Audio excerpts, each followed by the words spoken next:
Hello everyone, so today I will show you how you can add a package in the UiPath workflow from your local PC. So just click on manage packages, go to the settings, and here I've already added this package. So how I did is that just give your package name, for example test, adds a folder where the package is located.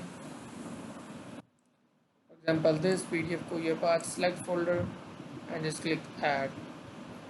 Package sort must be unique. Okay, so it's a unique because I already added this, but once you click add it will be added. Then you can select it from here it will show up. Just click on it and just select it, and here it will give the install option. So this package is not compatible with my version, that's why it's not giving this install option, but if yours is compatible it will give the option. So hope this video helps you.